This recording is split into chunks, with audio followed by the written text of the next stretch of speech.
Some experiences change you forever. They divide your life into before and after, and no matter how many years pass, you never quite go back to who you were before. This is my girlfriend Sarah's story.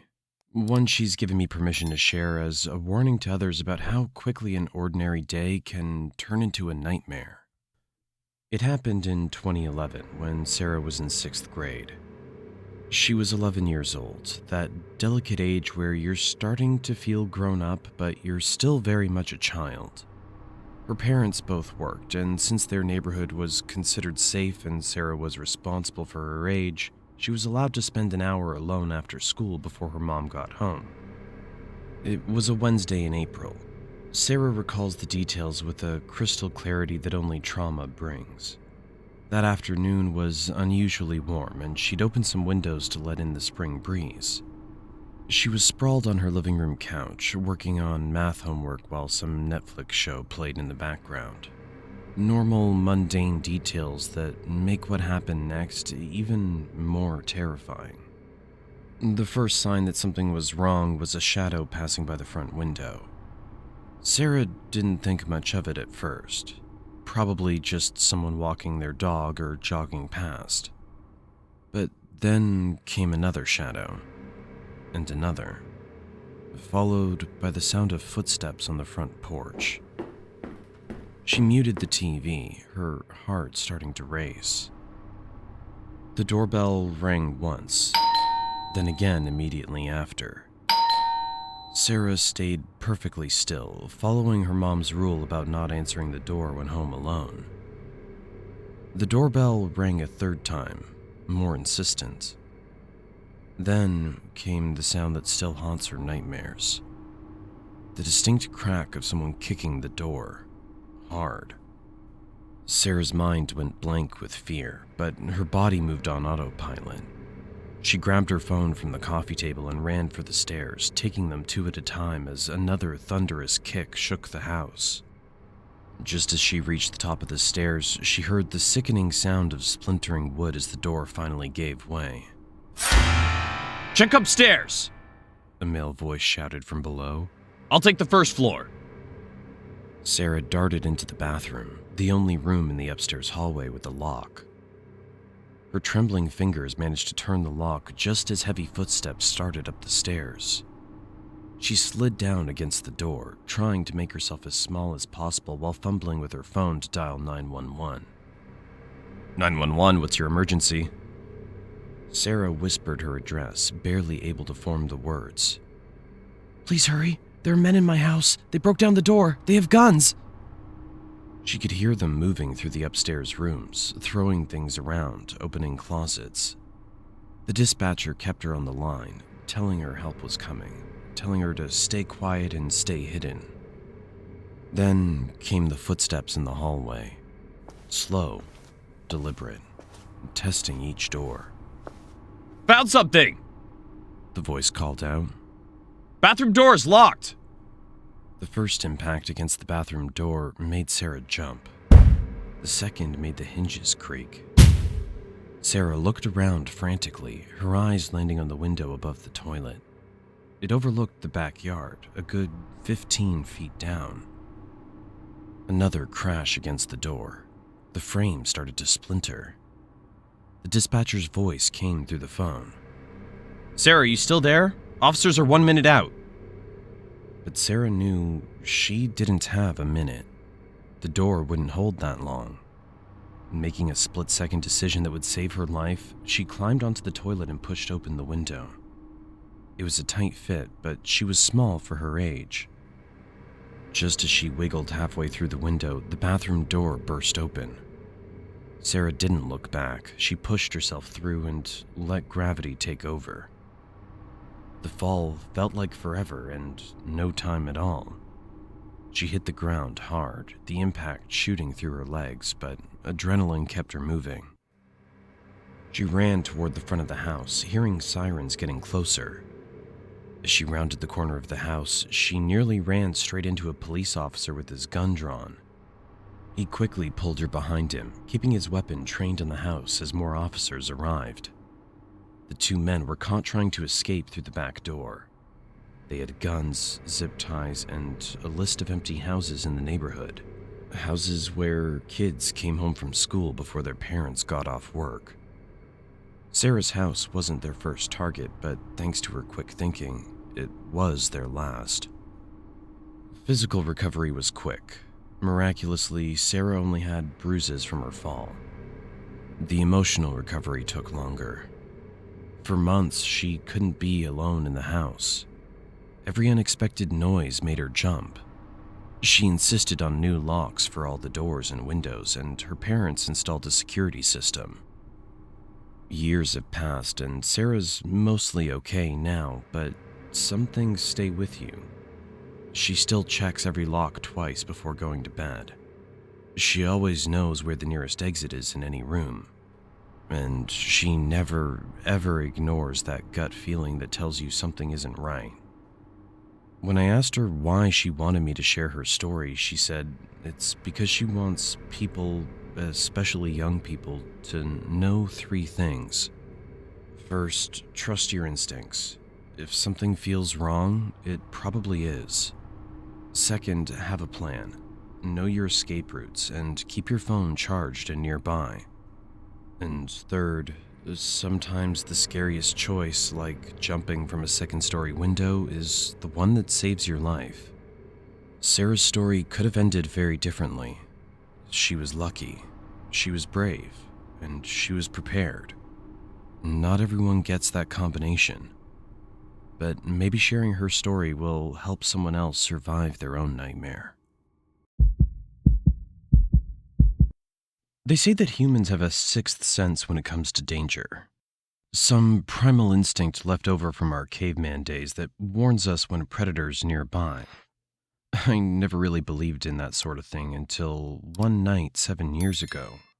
Now, I'm convinced that that instinct saved both my life and my little cousin's. I was 14 at the time, living in a quiet neighborhood in eastern Canada. It was a normal Friday night in November, and I was babysitting my 9-year-old cousin Tyler while our parents were out. My mom and aunt had gone shopping at the outlet mall a few towns over, while my dad and uncle were catching the new Marvel movie at the theater.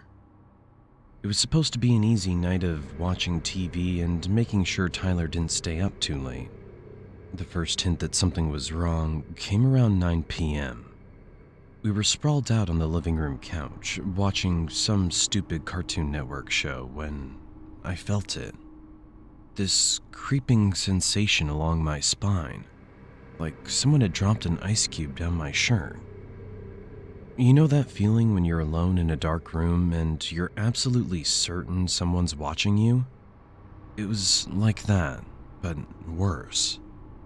I tried to shake it off. I was the responsible one in charge, after all.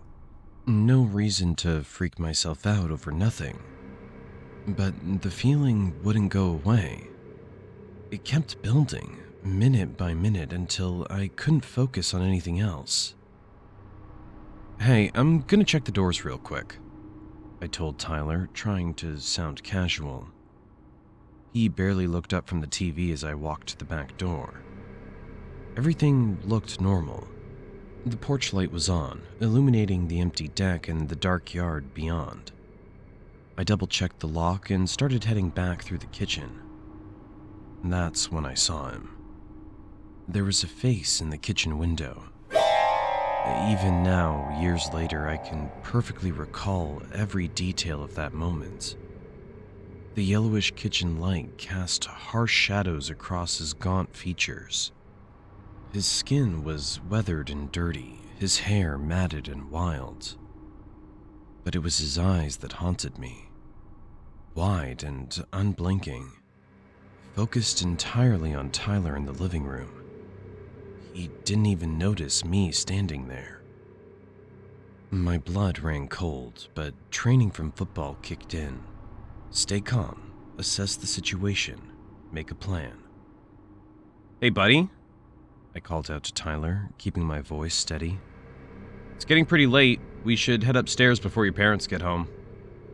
I made sure to sound normal, like this was just any other night. Tyler protested a bit, but I managed to get him upstairs and into bed.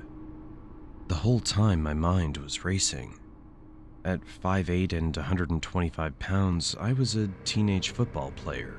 Not exactly intimidating, but I had to protect my cousin. Once Tyler was settled, I crept back downstairs. The kitchen window was empty now. My hands were shaking as I grabbed one of my aunt's heavy meat tenderizing hammers from the drawer. It felt pathetically small, but it was better than nothing. I checked all the doors again. Front door, deadbolt and knob locked. Back door, same. Windows all secured. I ran back upstairs to Tyler's room, positioning myself in front of the door. He sat up in bed, confused. "What's wrong?" he asked, his voice small. Nothing to worry about, bud. I lied. Just lie down and try to stay quiet for me, okay? Like we're playing hide and seek. I called 911 first, then my dad. The dispatcher said officers were 30 minutes out. Dad and Uncle were 45 minutes away. I had to keep us safe until then. The sound of breaking glass downstairs shattered the silence. Tyler whimpered, and I whispered to him to hide under his covers and not make a sound. Heavy boots crunched on shattered glass and then moved through the house. Each footstep felt like an eternity. I could track his movement through the house. Living room, kitchen, dining room. The meat tenderizer was slick with sweat in my grip. My heart was pounding so hard I was afraid he would hear it. Then the boots started up the stairs. Slow, deliberate. Each creak of the wooden steps like a gunshot in the quiet house. I positioned myself behind Tyler's door, hammer raised. The footsteps reached the top of the stairs, just 10 feet from where we were hiding. A door opened, my aunt and uncle's room, then closed. Another door, the bathroom, closed. The footsteps moved away, back down the stairs. I heard the basement door open and the boots descending into the darkness below. Those 15 minutes waiting for the police were the longest in my life. When they finally burst through the door, guns drawn, I nearly collapsed from relief. They found him in the basement, huddled in a corner, mumbling to himself. Turns out he'd escaped from a mental institution one province over. He'd been surviving on the streets for weeks, breaking into homes for food and shelter. The officers found a large kitchen knife in his coat pocket. The police told us later that most home invaders check the whole house first thing, looking for residents. The fact that he methodically searched every room suggested he knew we were there. He was hunting us. I still babysit Tyler sometimes, though he's a teenager himself now. We never talk about that night, but sometimes I catch him checking the locks, peering out windows, listening for footsteps. That primal instinct that warned me of the danger that night, it never really goes away. To anyone reading this who thinks it can happen to them, trust your gut. When something feels wrong, it probably is. That creepy feeling might just save your life. I never thought I'd have a story worth sharing on a channel like this, but after what happened last year, I feel compelled to warn others about the dangers of being home alone, even in the safest of neighborhoods. Looking back, I'm grateful my friend was with me that night. If I'd been alone, things might have ended very differently. I live in one of those quiet suburban neighborhoods where everyone knows each other, and the most exciting thing that usually happens is Miss Peterson's cat getting stuck in a tree. With my dad on the road most weekdays for work, it's usually just me, my mom, and my younger siblings at home during the week. I was 15 at the time of this incident. It was a Friday night in October, and my friend Zach came over to work on our history project. The weather had just started to turn cold, and the nights were getting longer. We'd been friends since elementary school, and our families knew each other well, so having him sleep over was nothing unusual. We knocked out most of the project in about an hour. It was just a presentation about the Civil War, nothing too complicated. Around 9 p.m., my mom poked her head into my room. I remember she was wearing her red sweater, the one she always wore when it got cold. "Hey boys," she said. "I need to run to Riverdale to pick something up. It'll take me about an hour round trip. Can you keep an ear out for your brother and sister?" We barely looked up from the Xbox, too engrossed in our game of Call of Duty. "Yeah, sure, Mom," I replied, more focused on not getting sniped than paying attention to what she was saying. The house settled into that familiar quiet you get when you're gaming late at night. Just the sound of controller clicks and occasional whispered strategizing.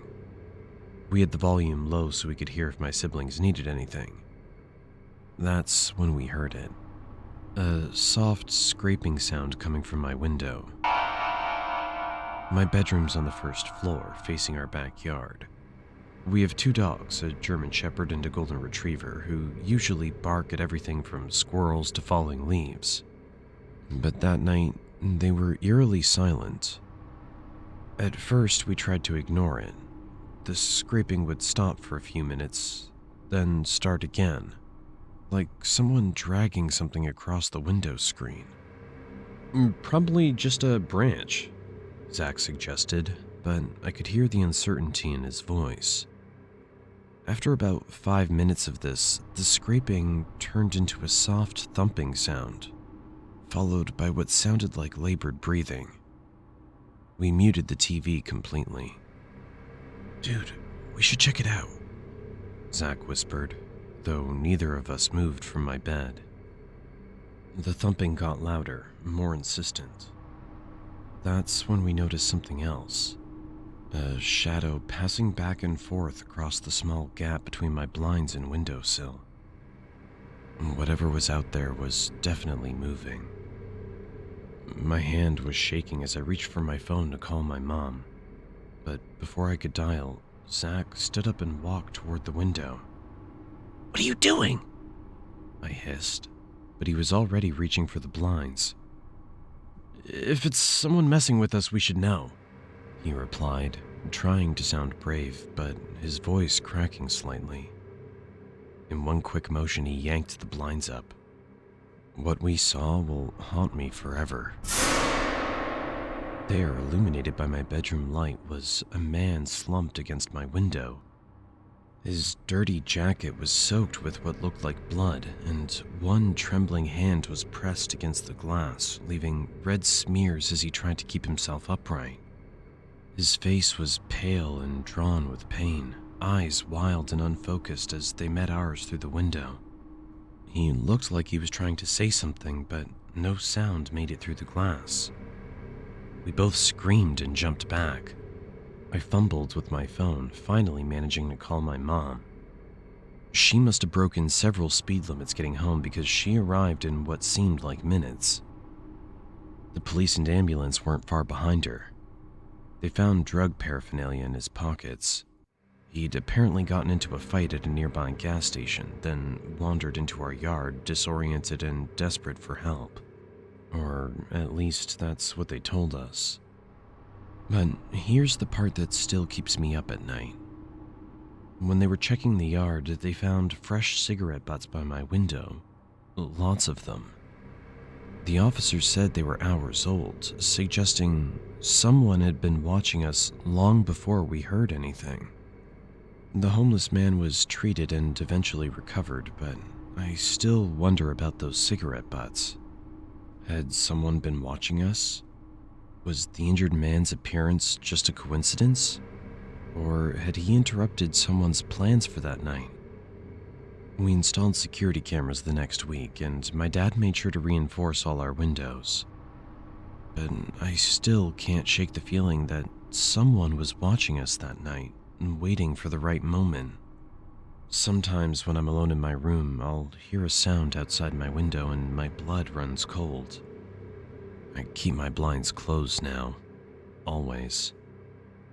For those of you who think you're safe just because you live in a good neighborhood, think again. You never know who might be watching, waiting for the perfect moment when you're home alone.